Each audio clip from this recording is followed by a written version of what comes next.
Merci beaucoup, Monsieur le secrétaire perpétuel.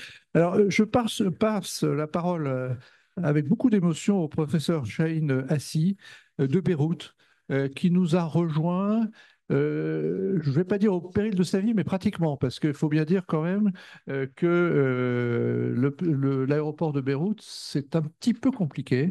J'espère qu'il pourra rentrer chez lui. Et donc, vraiment, je crois qu'on peut applaudir le professeur Chahine Hassi de sa présence. Et ça me touche d'autant plus que je rappelle que j'ai quand même été président du club d'amitié France-Moyen-Orient pendant 5 ans.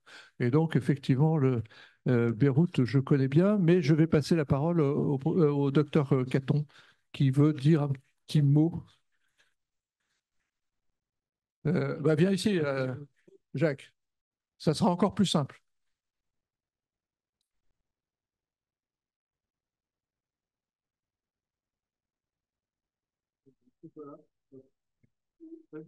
Oui, oui, non, monsieur.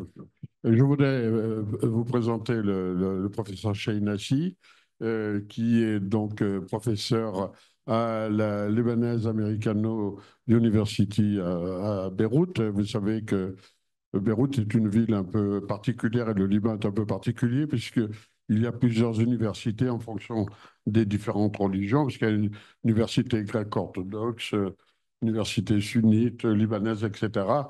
Et l'université dans laquelle travaille, l'hôpital dans lequel travaille le professeur Chahine est un grand hôpital moderne avec une activité extrêmement importante. Et par exemple, c'est dans son service où il y a eu le plus de publications faites, notamment sur la chirurgie de la hanche et sur la chirurgie de la luxation de prothèses de hanche. Le professeur Chahine a fait ses études de médecine à Lyon. Il a ensuite été interne des hôpitaux en cours d'internat à Montpellier, où on lui avait proposé un poste de PUPH, mais qu'il a refusé pour retourner au Liban, où il est chef de service et professeur à l'université. Et on l'en remercie. Parce qu'effectivement, la présence française, c'est quelque chose d'important et les rencontres internationales de chirurgie francophone le prouvent. On a eu une très belle réunion il y a maintenant 3 semaines au ministère et donc la francophonie, c'est une réalité qu'il faut entretenir et voire développer. 15 minutes, je suis très à cheval sur les temps. Merci, Monsieur le Président. Mesdames, Messieurs, chers confrères, c'est beaucoup de plaisir et un honneur immense d'être ici parmi vous et me donner la possibilité de faire cette présentation. Je vais vous parler de l'organisation de la chirurgie orthopédique au Liban. Comme vous savez, le Liban est un pays qui se situe sur le côté est de la Méditerranée. Sa superficie équivaut à la superficie d'un département français, donc c'est un petit pays. Il y a 4 millions d'habitants au Liban avec une densité assez importante et il faut rajouter à ces 4 millions d'habitants 1,5 million de réfugiés. Politiquement, c'est une république, donc il y a la République libanaise qui a été proclamée en 1943, qui fonctionne par un système parlementaire avec une démocratie qu'on appelle confessionnelle. Et comme vous voyez, de par sa situation géographique, il est ouvert vers le monde occidental à travers la mer Méditerranée. Il faut savoir que le Liban existe depuis 1920 suite à la proclamation du général Gouraud du Grand Liban. Ça a été le début du mandat français qui a duré quasiment 25 ans après la Première Guerre mondiale et après l'effondrement de l'Empire ottoman. Et ce sont les accords de Sykes-Picot, les accords secrets de Sykes-Picot, qui ont partagé cette région du Moyen-Orient entre Empire britannique et la France. Et le Liban était donc mis sous mandat français. Euh, Durant la Deuxième Guerre mondiale, c'est une région qui était au départ sous l'autorité du régime de Vichy et avec la libération, c'est la France libre qui est rentrée au Liban à partir de 1941. Et elle avait promis l'indépendance au Liban et à la Syrie pour 1943. Et en fait, c'est le général de Gaulle qui est venu à Beyrouth juste après la libération. Et dans ses mémoires, il dit que dans tout cœur de Français digne de ce nom, je puis dire que le nom seul du Liban fait remuer quelque chose de très particulier. Et il dit aussi que les Libanais est le seul peuple dont jamais le cœur n'a cessé de battre au rythme du cœur de la France. C'est vous dire combien les Libanais sont francophones et surtout francophiles.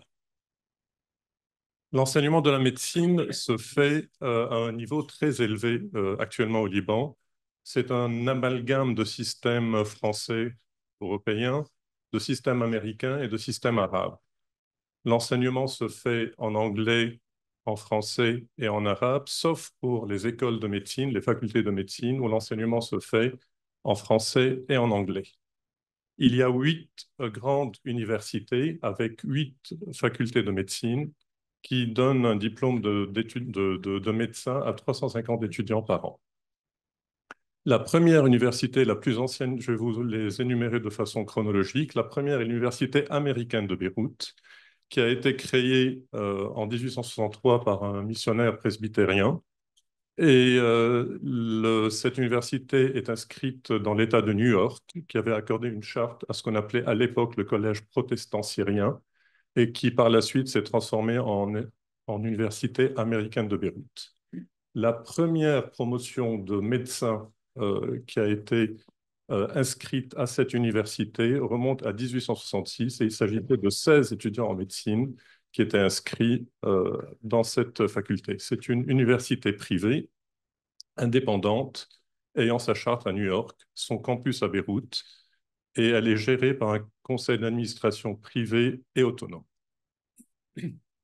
La deuxième université, la plus ancienne, et qui fait partie des universités francophones les plus prestigieuses du Liban et du Moyen-Orient, c'est l'Université Saint-Joseph, qui a été créée en 1875 par des missionnaires jésuites français.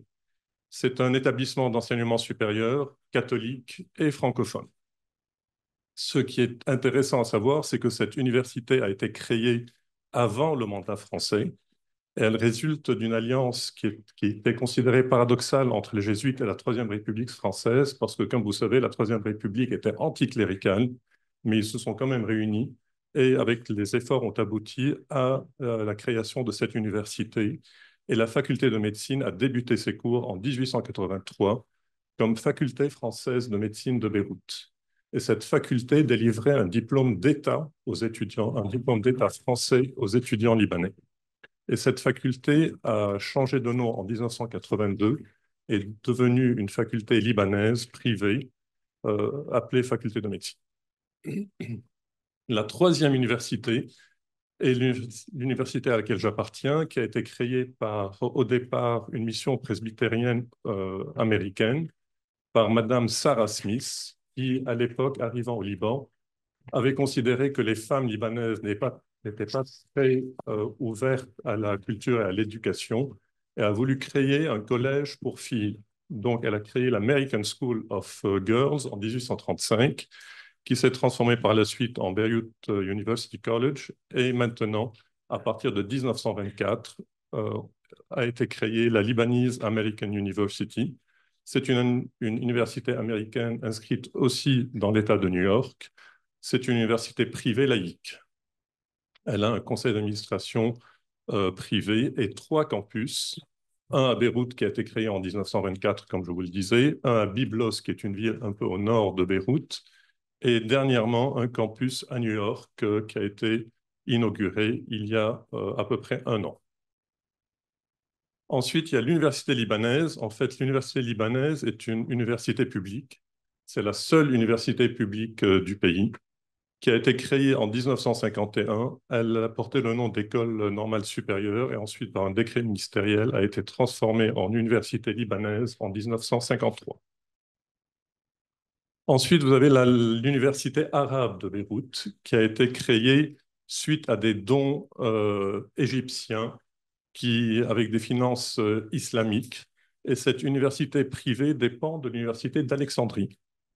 L'arabe est la principale langue d'enseignement dans cette université, sauf pour la médecine, où l'enseignement se fait en anglais. Et il faut savoir que cette université était ouverte au monde arabe entourant le Liban. Et dans les années 80, 80% des élèves de cette université venaient principalement des pays du Golfe. Il y avait très peu de Libanais dans cette université. Ensuite, vous avez l'université Saint-Esprit de Castille. Comme disait Jacques, Ces universités sont des universités un peu confessionnelles. Cette université a été créée en 1950 par l'ordre libanais maronite et c'est un établissement privé, francophone et catholique. Il se répartit sur 4 campus à différents endroits du pays. L'université de Banamen est aussi une université confessionnelle orthodoxe. Elle a été fondée en 1988 par le patriarche d'Antioche et de tout l'Orient. C'est aussi un établissement privé d'enseignement supérieur. Il a son campus principal qui est au nord de Beyrouth, à 80 km de Beyrouth, et 2 petits campus dans Beyrouth, un pour l'architecture et l'autre pour les sciences médicales. Une scission dans cette confession a fait qu'une nouvelle université a vu le jour il n'y a pas longtemps. Elle a été fondée par l'archevêché orthodoxe de Beyrouth et les débuts des cours a été fait en 2021. Chaque université qui a une faculté de médecine a aussi son hôpital, son propre hôpital pour l'enseignement et le fonctionnement des résidents, des internes. Donc, vous avez les hôpitaux francophones avec les universités francophones. Vous avez les hôpitaux anglophones qui suivent les universités anglophones et l'université arabe qui n'a pas d'hôpital approprié, mais qui a des contrats avec des hôpitaux de proximité. La formation des résidents d'orthopédistes qui correspond aux internes des hôpitaux au Liban, on forme à peu près 25 résidents d'orthopédie par an.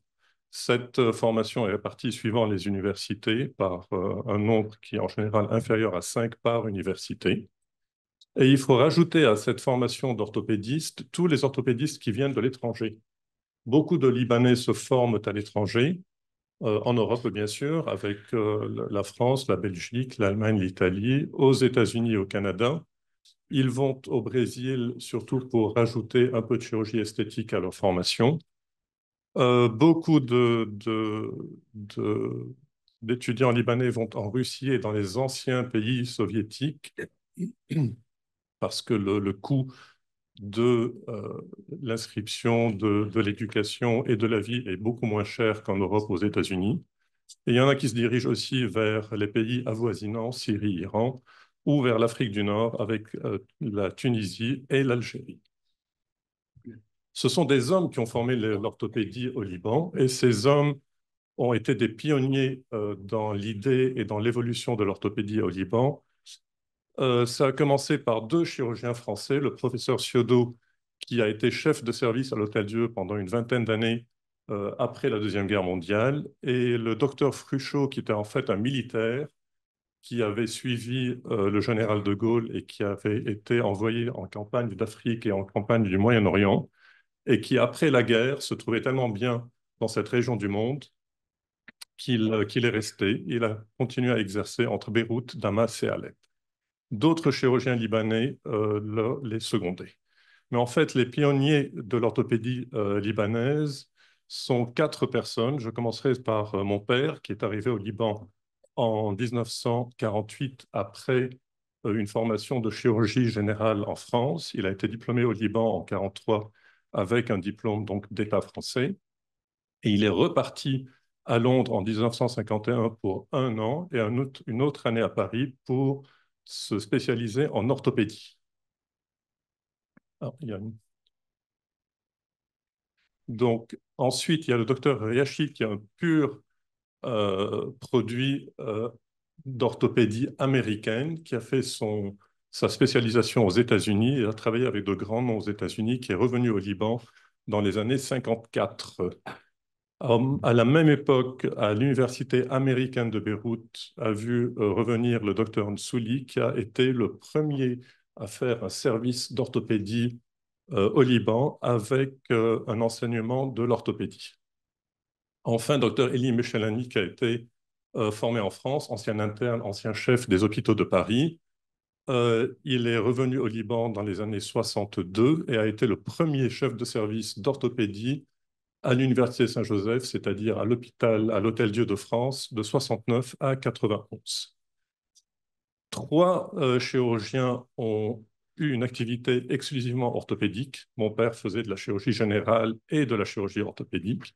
Et ce sont ces 3 personnes qui ont mis en place la Société libanaise d'orthopédie, qui a été créée en 1967, qui faisait des réunions mensuelles pour échanger des idées et avait des conditions d'admission très précises. Enfin, le docteur Ramiz Awad est revenu au Liban dans les années 65 et a formé l'orthopédie à l'université libanaise. La Société libanaise d'orthopédie comportait en 1975 18 chirurgiens, en 2018 quelques 500 chirurgiens, et l'évolution s'est faite de la francophonie vers le système anglo-saxon, et cette Société libanaise d'orthopédie est devenue Lebanese Orthopedic Society, avec actuellement 241 membres, alors que 545 sont inscrits à l'ordre des médecins. C'est vous dire combien de gens quittent le Liban pour aller trouver le travail ailleurs. Ils sont répartis en 60% de chirurgiens au Liban, à Beyrouth, 20 dans le sud, 10% dans le nord et 10% à la Béka. Cette société libanaise a été très active après la guerre civile libanaise, avec des congrès et des invitations avec plusieurs autres sociétés internationales d'orthopédie. Et puis est venue l'idée de la sous-spécialité qui a germé à partir des années 83 avec deux grands chirurgiens. Ça a été le docteur Fernand Daguerre, qui est revenu aussi à l'Hôtel Dieu de France, qui était orienté membre inférieur, et qui a eu l'idée d'avoir un groupe de chirurgiens avec des sous-spécialités. Et il a été secondé par le docteur Karat, qui est rentré au Liban aussi, avec une orientation rachis et enfants. Et donc, ils ont mis à exécution leur formule à partir des années 82-83, avec un partage des sous-spécialités dans le service. Quant à nous, dans notre service, on travaille sur 2 sites hospitaliers. Nous sommes 5 chirurgiens à temps plein, 10 chirurgiens à temps partiel. Nous faisons plus de 2500 chirurgies par an et la plupart sont des chirurgies programmées.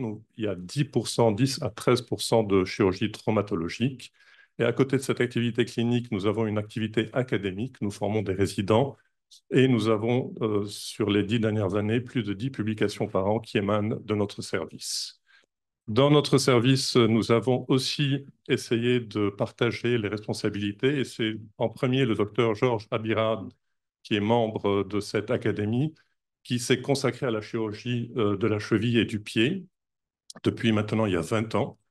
Nous avons le professeur Yamin qui s'occupe du pied diabétique et qui s'occupe beaucoup de recherche. Il fait partie des 2% scientifiques dans le monde, d'après les 3 dernières années de publication. D'autres collègues, Dr Hayek, qui après un long séjour à Nice, s'occupe de pédiatrie. Le docteur Sama, qui fait du rachis, qui est ancien interne, ancien chef de Paris, donc qui s'occupe du rachis. Et Dr Khoury, qui fait du genou et du sport. Donc, comme vous voyez, cet enseignement médical est basé sur un système américain et un système français qui permettent une émulation et un échange d'idées qui est toujours constructif et fructueux. La prise en charge médicale, surtout chirurgicale, orthopédique, dans notre pays reste d'un niveau très élevé, mais au prix de dépenses de santé très chères. Je vous remercie de votre attention.